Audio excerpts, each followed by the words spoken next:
5, 4, 3, 2, 1, 0.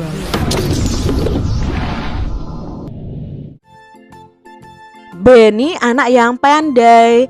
Benny selalu ditunjuk oleh guru. Sekarang Benny ditunjuk oleh ibu guru.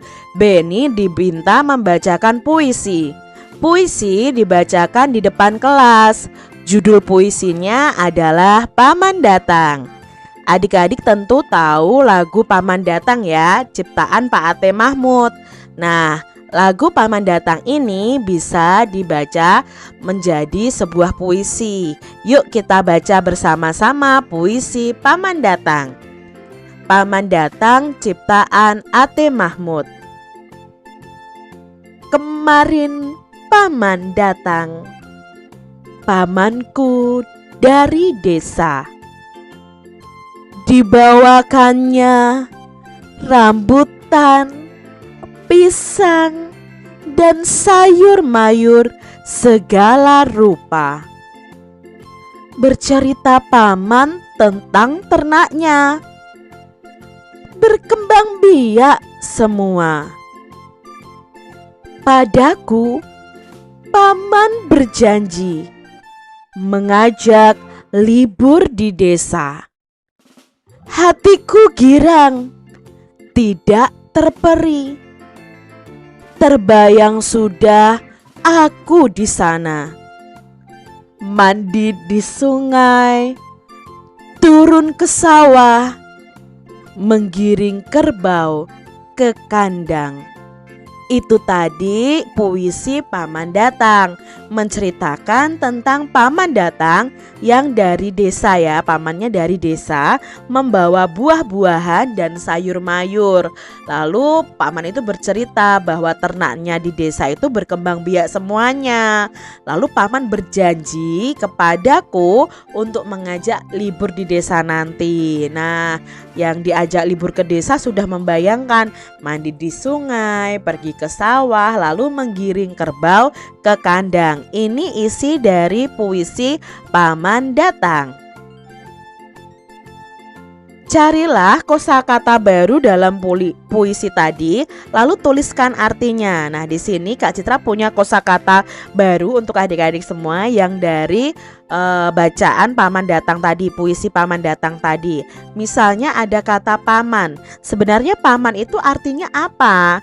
Nah, paman itu artinya adalah adik laki-laki dari ayah atau ibu kita.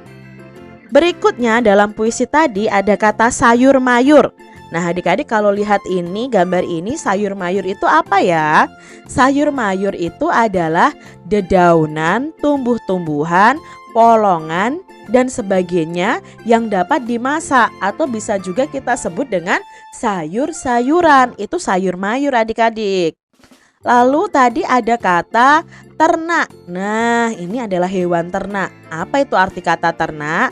Ternak itu binatang yang bisa dipelihara seperti lembu, kuda, kambing, dan sebagainya untuk dibiakkan dengan tujuan produksi. Ya, bisa dikembangbiakkan untuk tujuan apa? Produksi. Misalnya kalau ayam itu untuk memproduksi telur ya, yang dimanfaatkan telur dan dagingnya seperti itu. Lalu di puisi tadi ada kata girang. Hatiku girang, tidak terperi. Nah, girang itu artinya apa? Girang itu artinya adalah, ayo kalau seperti ini bagaimana? Artinya adalah riang atau gembira.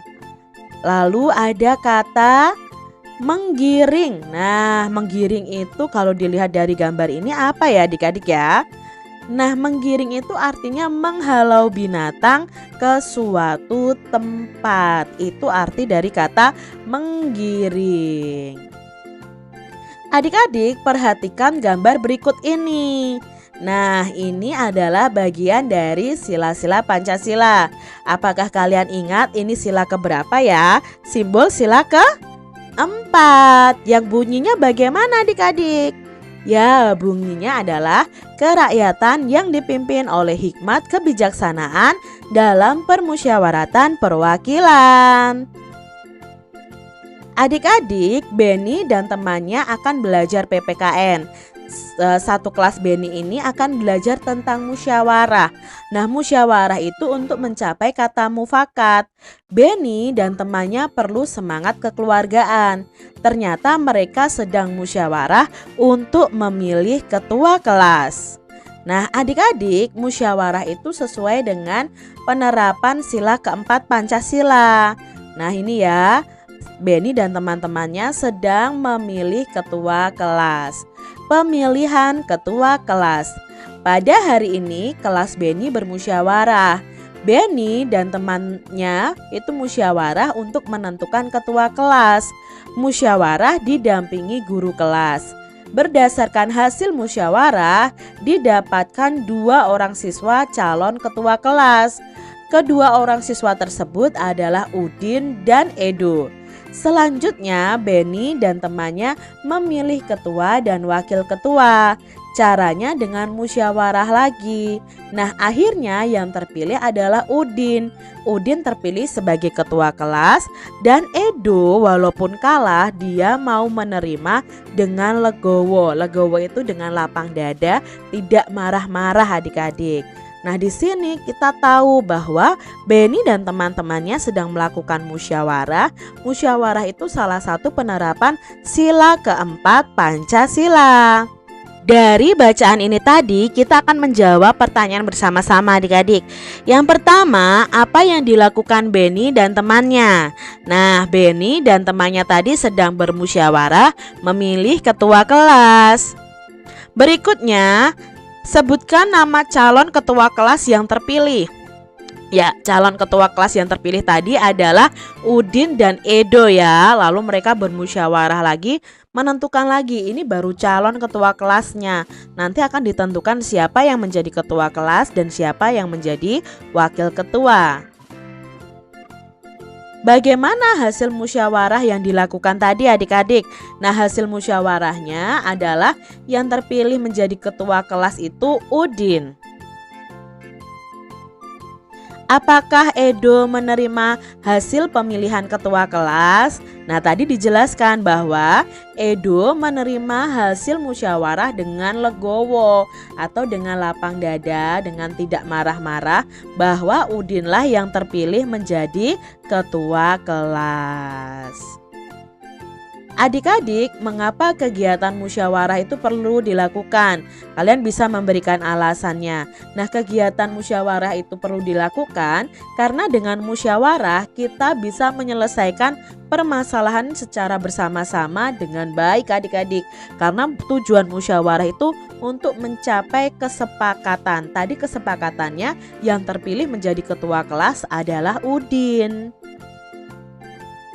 Adik-adik, nah, kalian perlu tahu saat bermusyawarah bersama, setiap anak itu dapat berbeda pilihan.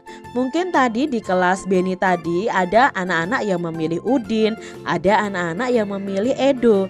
Jadi pilihan mereka itu berbeda. Nah, perbedaan pilihan dapat disatukan melalui musyawarah. Musyawarah itu artinya berdiskusi untuk mengambil keputusan bersama secara mufakat. Musyawarah ini sesuai pengamalan sila keempat Pancasila. Nah, kalian tentunya masih ingat bunyi sila keempat Pancasila adalah kerakyatan yang dipimpin oleh hikmat kebijaksanaan dalam permusyawaratan perwakilan.